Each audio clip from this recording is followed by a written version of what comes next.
Good morning, kids and parents. In today's lesson, we'll study 10 positions. Please take a paper and a pencil and you can write down the moves. So we'll start with easy positions like checkmate in 3, then look at a couple of positions with combinations in 4 moves. Then we'll calculate, learn about interception, and on the end, in a position number 9, we'll study endgame and one opening trap. So let's start with this position, checkmate in 3. I can give you a couple of seconds and try to write down the moves. You need to think quickly. Okay, so if you found queen g7, king takes g7, bishop e5 check, king g8, and knight h6 checkmate.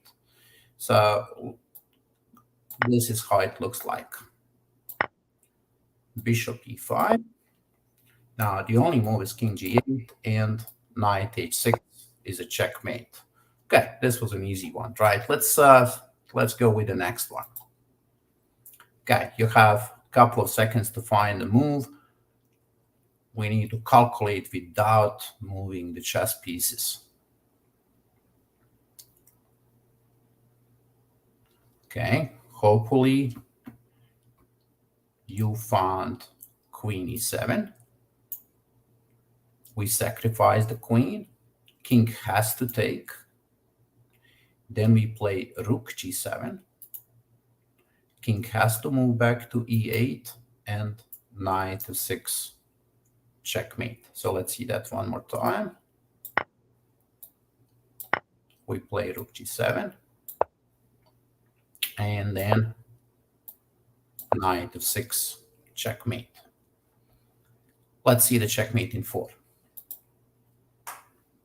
Okay, have a few seconds to calculate. This white to move.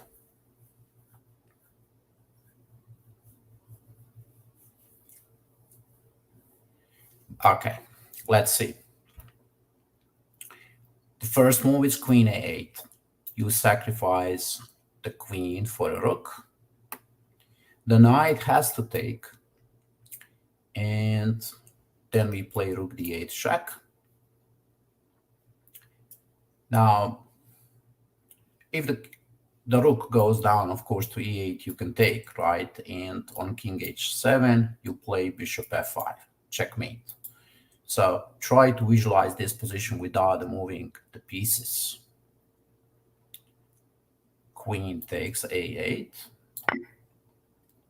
knight takes, rook d8 check, rook e8, we take, and after king h7, checkmate on f5. Okay, let's see another combination in 4 moves. So try to calculate. If you, I know I'm giving you just a few seconds to think, but we have to make those videos short. So write down as much as you can, whatever you see. It's black to move.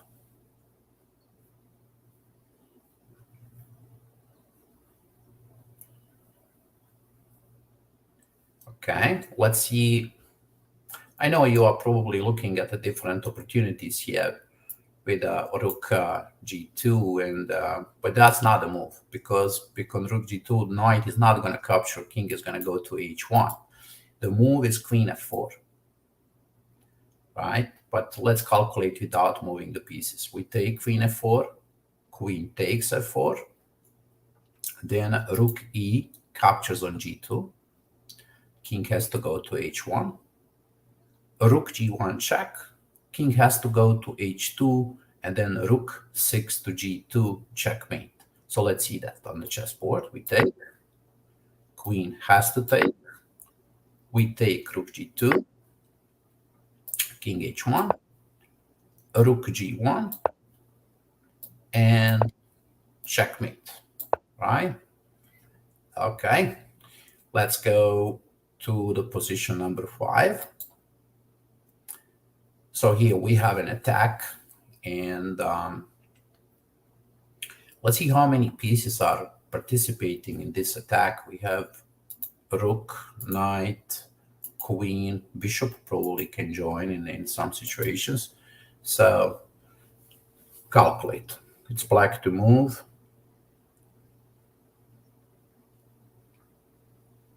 Write down everything that you can see.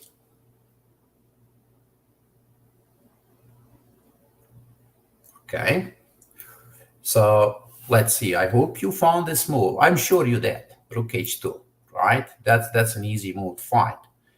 So now we have to calculate what happens after king h2 and king g1. We'll see both of those lines. So let's take rook h2, king takes, and then we'll play queen h4 check. If the king moves to g1, the only place, right? Queen g3 check. King has to go to f1, and queen g2 checkmate. So that's an easy calculation, right? Now let's calculate rook h2, king g1, right?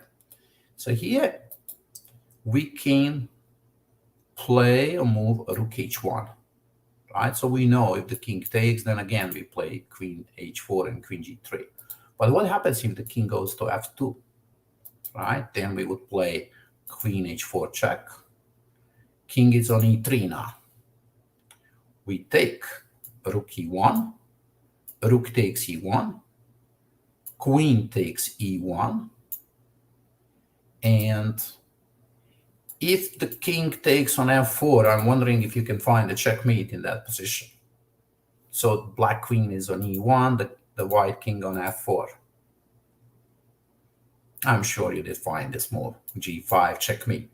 Let's see what happens is if the queen goes all the way down to e2.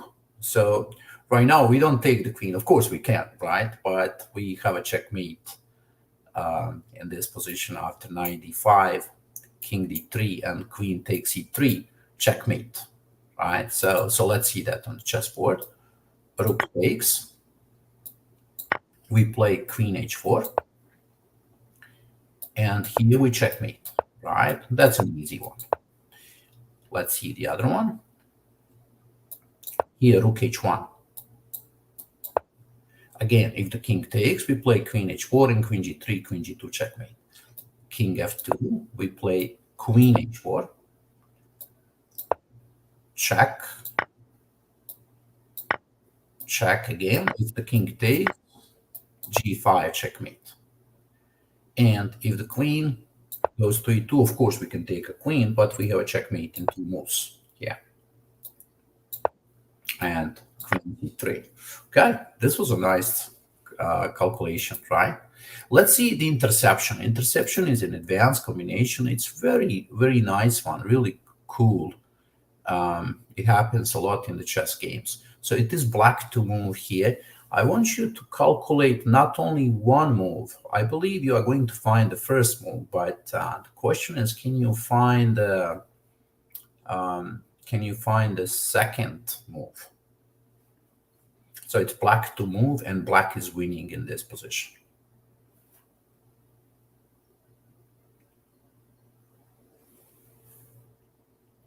Okay, if you found this move knight f3, that's the correct move. This is called in chess interception, right? You are disturbing the coordination between the white pieces, like in this case, queen and the rook. So now the only move is queen c4, right, to protect the rook. And here you have two options, knight e2 or rook e2. Both of them are going to win, right? Again, you are blocking the protection of the rook on f1, and the next move, you just take queen f1, right? Let's see another interception. This one is a very nice one. So it's white to move. What can we do here? Basically, it's a combination in 4 moves, but you need to find the interception here. Remember, interception means distracting the coordination between the opponent's pieces. Okay, I believe you found some of those moves. You need to calculate precisely, right? Let's see rook d7, right? And bishop takes, right? If the bishop doesn't take, then we take queen f7, right? Then we play bishop h7, right? The knight has to take, and then we take queen f7 check, king h8, and knight g6 checkmate. Let's see that one. We play here. A beautiful move, right? And then we play queen f7. Sorry, not queen f7. First we play bishop h7, and then we play queen f7 and knight g6. All right, so checkmate. Beautiful. Okay, let's go to number 8. Oh wow, here we have to calculate 11 moves. Come on, that's not difficult for us smart kids, right? Think about the attack here. What can we do? How can we attack the king? Okay, I'm going to give you the hint right now if you didn't find by now. Think about bishop h6, bishop takes, and queen takes. Let's see if you can calculate that position. Of course, king has to take, and then from here, you can calculate a couple of moves. It's a very cool sacrifice on h6. So let's see together. Follow me right now. We're going to go through 11 moves. If you can follow this, then you are great. Okay, so we take bishop h6, bishop takes, queen takes, king takes. Then we play rook g6. Bishop has to take. Then we play rook g6 again, check. Now we have to see two lines, king h7 and king h5. Let's see first king h7. That's easy one. King h7. We play knight g5 check. King has to go to h8. Then we take knight f7 fork. King comes back to h7. We take knight d8, rook d8, and then we take rook f6, and we are piece up. Let's see the other one.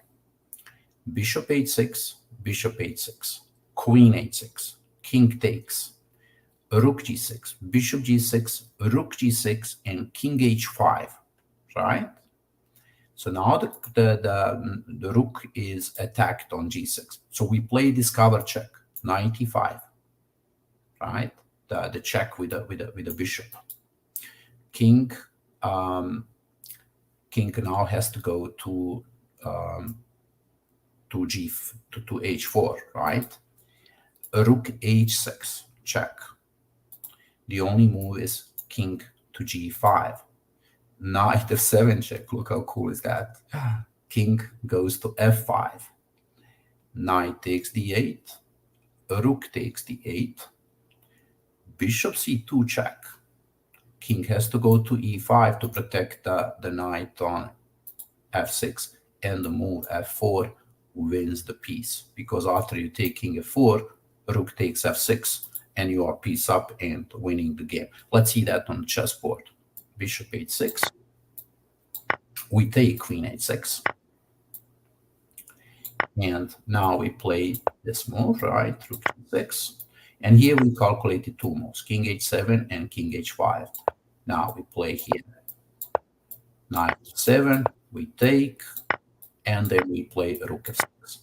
Now, what happens if the king takes on h5? Right here, we play discover check.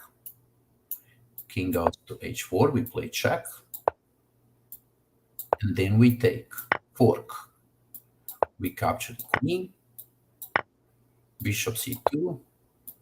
And after f4, we are going to win the piece, right? Because we take rook f6 and we are winning the game. Of course, when you are in a position like this, right, you cannot take on h6 unless you calculate all those moves, right? Otherwise, it's just a guessing, right? But the game of chess is not a guessing, right? It's a skill.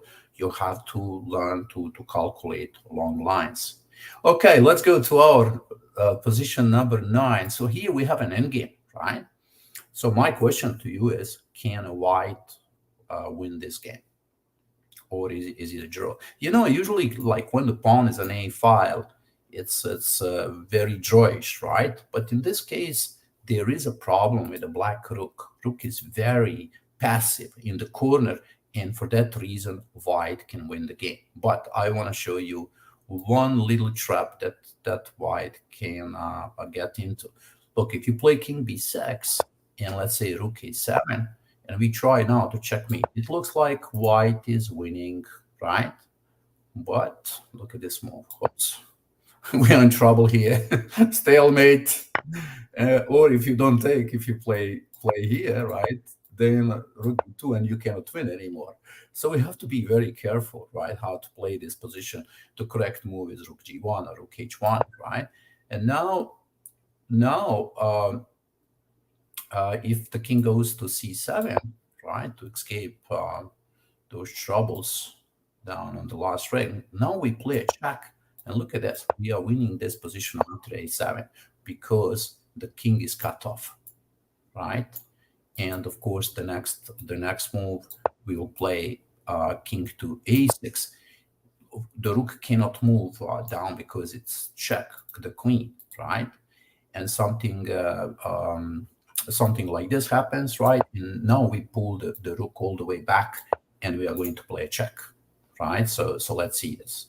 Let's say here, like we play check, and we can play king b7, and those checks are not going to bother us because we play rook to c8, and we cover the king, and we win the game. So this is a winning endgame, right? Look at this.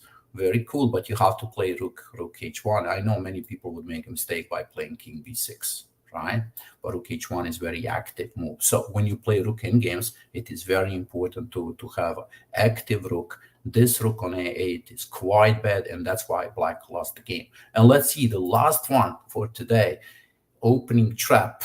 So look at this position, e4, e5, knight 3, knight c6. So we have a 4 knight opening, right? Pawn to d4, pawn takes, knight jumps to d5, right? Pawn to d6, knight takes on d4, and black captured the pawn on e4, right? It is a poison pawn. It is white to move. Now I'm wondering how you're going to win this game. Okay, think a little bit.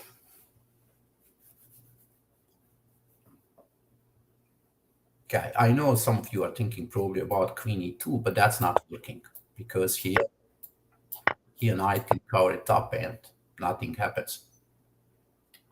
So the correct move is knight b5, and the pawn on c7 is attacked. And of course you are going to take that pawn, right? And then you are going to win the rook, right? So that was an opening trap. See, sometimes like what do we learn from this position? Capturing the pawns could be very risky, dangerous, in the beginning of the game, especially when there is a knight like this one, right? That crossed into the black side of the board. It is a very powerful knight.